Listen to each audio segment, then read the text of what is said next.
Well, how do you avoid parents not paying on time? What is the number one secret for ensuring that you can avoid chasing people up all the time? Avoid those tricky conversations where you have to talk about money and, hey, I'm sorry, Janet, you haven't paid your fees, or can you tell your dad that he needs to pay his fees? And, all that sort of stuff. It's a real burden. We all expect, we've delivered a service, we've told people what it costs, we just expect them to do the right thing, right?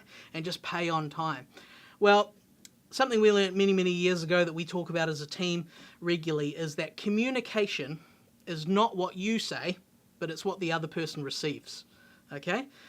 And so what you need to do is to over-communicate, especially around payments and terms and conditions. So what does that look like? Well, if you've told someone when they sign up, here's the terms and conditions, this is when you start for the term, the season, the month, this is when the fees are due, this is when the late fees are. If that's all you do and you just leave it and hope that they took it in and remember it for life, you're kind of kidding yourself. You need to actually over-communicate these things. So for us in our school, we work by a term basis where we group lessons by usually 10 or 11 weeks. And so we tell people at the end of a term, hey, the new term's coming up, holidays are coming up. If you would like to finish, you need to give us this many weeks' notice. Otherwise, your enrolment rolls over, okay? You expect a bill from us. We tell them again, hey, here's your bill. This is the payment terms, just to remind you. And then we say, hey, this is how it all works in terms of if you pay late, there's these penalties. And this is when, we'll call you, when we'll... when you actually get sent off to debt collection if you don't pay, this is our procedure. And we just remind people all the time. So that would be one way we over-communicate. Another way is in our building, we have a flyer, which is just for some of those tricky things like missed lessons, catch-ups,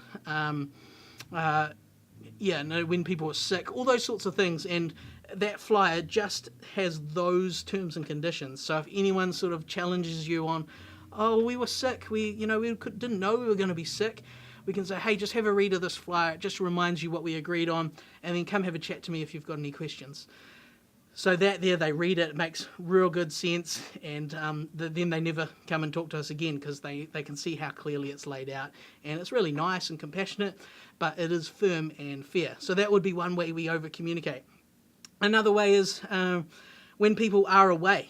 Well, they actually use an absent button on our website, and they say, hey, we're absent today, and they fill in the date and the time, and then it automatically sends them an email saying, great, we've got your absence notice, just a reminder, here's the terms and conditions.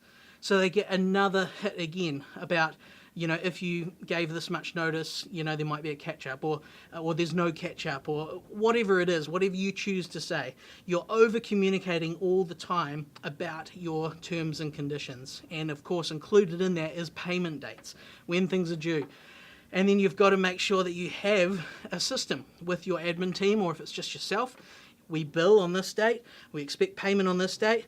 If no one pays by this date, we send an email, we send another email, we make a phone call, we send a text, we make another phone call. Whatever it is, you have to have a system, and the main theme is you need to over-communicate, and that is how you make sure that people pay on time. The bigger your school gets, well, the bigger chance you have of more people not paying, because you physically don't have the time to ring everyone, to chase them all up individually. You have to rely on technology.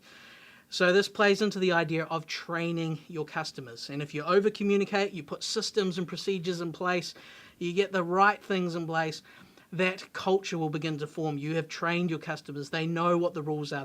They stop pushing boundaries, and you start to see those late payers shrink right down to just a few. So there we go. That's the number one way that you can ensure that people pay on time. Over-communicate, have a plan, have systems, procedures, and reduce all that crazy stress, okay? So cash flow is the most important thing, and when people are not paying their cash to you on time, well, it causes you unnecessary stress, and that is stress you have not agreed on, and they are not honouring the agreement. And so nicely but firmly, you need to deal with that and look for where are the tensions, pay attention to that tension, figure it out, lock some systems in. So there we go. I hope that's helpful for you today, and I'll see you in the next video.